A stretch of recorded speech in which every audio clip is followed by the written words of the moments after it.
বিসমিল্লাহির রহমানির রহিম। অধ্যক্ষার ঘোড়দৌড় প্রতিযোগিতার সম্মানিত সভাপতি, উপস্থিত আছেন প্রধান অতিথি, বিশেষ অতিথি, আগত অতিথিবৃন্দ, সাংবাদিক ভাইরা ও এলাকাবাসী, সবাইকে বাংলাদেশ পুলিশের পক্ষ থেকে শুভেচ্ছা জানাচ্ছি।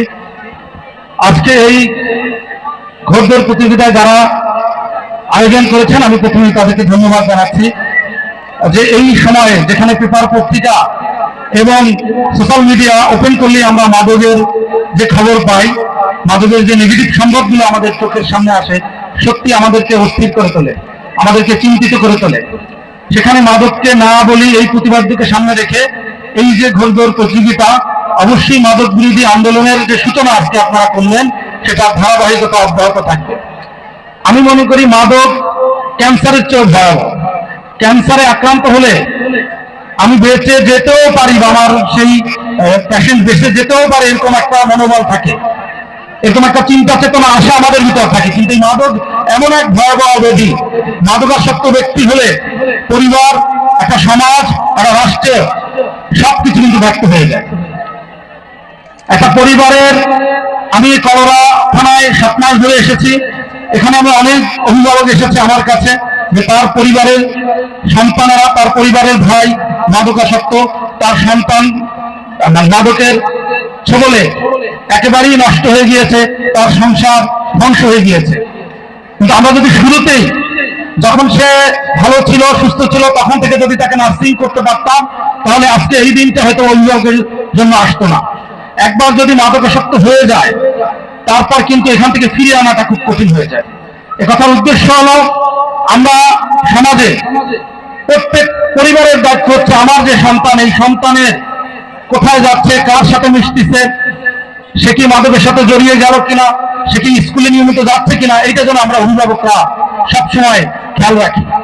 শুধুমাত্র আইন শৃঙ্খলা বাহিনী দিয়ে কিন্তু মাদককে নির্মূল করা সম্ভব নয়। আইন শৃঙ্খলা বাহিনীর পাশাপাশি যদি জনগণের সহায়তা থাকে, জনগণ যদি এগিয়ে আসে, সামাজিক সচেতনতা যদি বৃদ্ধি পায়, তাহলে এই মাদককে রুখে দেওয়া সম্ভব। আমি আহ্বান জানাবো এখানে যারা নেতৃস্থানীয় আছেন সবাইকে, যে আজকের এই যে ঘোড়দৌড় প্রতিযোগিতা, মাদকের বিরুদ্ধে না বলা, আপনারা যে চেষ্টাটা শুরু করলেন, এটার ধারাবাহিকতা যেন বজায় থাকে। আমরা কলা থানা পুলিশ সবসময় আপনাদের পাশে থাকবো, আমাদের মতো করে আমরা কাজ করে যাচ্ছি। তারপর যদি আপনারা বিভিন্ন আলোচনা সভা, মাদক বিরোধী আলোচনা সভা যদি আপনারা করেন, ওয়ার্ড ভিত্তিক, আমি বলেছি, আমি অলরেডি শুরু করেছি বিভিন্ন জায়গায়, আপনাদের এখানেও করেন, আমরা ইনশাল্লাহ আপনাদেরকে সময় দিব, আমরা সেই আলোচনায় থাকবো, এবং আমরা যে কোনো মহৎ কাজে আপনাদের পাশে ইনশাল্লাহ আমাদের পাবেন। আমি শুধু অনুরোধ করব যে আপনারা যত বিত্তশালী হন, ধন সম্পদশালী হন, মর্যাদার অধিকারী হন, আপনার সন্তান যদি মাদকাসক্ত হয়, এই ধন সম্পদের কোনো মূল্য আপনার নেই। আমার পাশে আজকে প্রধান অতিথি, আর আমি এই কথাই বলছিলাম যে একজন পদধারী লোক, ক্ষমতাবান, মর্যাদাবান লোক, কিন্তু তার সন্তান যদি মাদকাসক্ত হয়, তাহলে তার ওই সম্মানের, তার অর্থের কোনো মূল্য নেই। তো এই জন্য আমাদের যেটা করতে হবে, শৈশব থেকেই আমাদের সন্তানের দিকে মনোযোগী হতে হবে। শুধু ছেড়ে দিলাম সন্তান বড় হবে, এটা মানুষের বেলায় সম্ভব না। এটা অন্য পশুর বেলা হতে পারে, যে কোনো যত্ন ছাড়া সে বেড়ে উঠছে, কিন্তু মানুষ আশরাফুল মাখলুকাত, মানুষের বেলায় কিন্তু যত্নের প্রয়োজন আছে।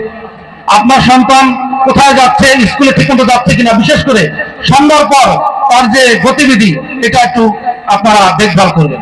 ইনশাল্লাহ যদি এইভাবে সামাজিকভাবে আমরা সচেতন হতে পারি, পারিবারিকভাবে যদি সচেতন হতে পারি, ইনশাল্লাহ মাদক এই এলাকা থেকে নির্মূল হবে। এবং মাদক যারা ব্যবসা করছে, মাদক যারা নিচ্ছে, তারা কিন্তু এই এলাকার সন্তান, আপনার ভাই, আপনার আত্মীয়, আপনার পরিচিতজন, আপনার প্রতিবেশী। আমরা এদেরকে চিহ্নিত করব, সামাজিকভাবে এদেরকে আমরা বয়কট করব, এবং আমরা যেখানেই মাদকের সম্মান আপনারা পাবেন, আমাদের থানাকে জানাবেন। আমি অফিসার ইনচার্জ হিসাবে কথা দিচ্ছি, আপনাদের পরিচয় আমি গোপন রাখবো সম্পূর্ণভাবে। আমি আপনাদের সেই সামাজিক নিরাপত্তাও দিব, কিন্তু এদের পরিচয় গোপনে আমাদের কাছে দিয়ে যাবেন। আমরা বাংলাদেশ পুলিশ, কলা থানা এবং আপনার স্থানীয় জনগণ যদি একসাথে কাজ করি, ইনশাল্লাহ এই মাদককে আমরা এই এলাকা থেকে বিতাড়িত করতে পারবো।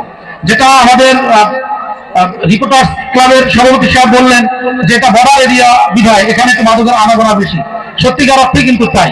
আমি আবারও আহ্বান জানাচ্ছি যে আপনারা মাদকের বিষয়ে বিভিন্ন জায়গায় মাদক বিধি মিটিং করেন, আমাকে ডাকেন, আমি ইনশাআল্লাহ আসবো। আর আমি নিজেও আমার তরফ থেকে ভিত্তিক আমি মিটিং করবো। যে কথা আর বাড়াবো না, এখন পুরস্কার বিতরণী অনুষ্ঠান। আমি আবারও ধন্যবাদ জানাচ্ছি আয়োজকদের, যে আমাদেরকে এখানে ডেকেছেন এবং এই ধরনের একটা অনুষ্ঠানের আয়োজন করে আমাদের সহ এলাকাবাসী সবাইকে একটা আনন্দ দেওয়ার চেষ্টা করেছেন। এই জন্য সবাইকে ধন্যবাদ জানিয়ে আমি আমার বক্তব্য শেষ করছি। আসসালামু আলাইকুম।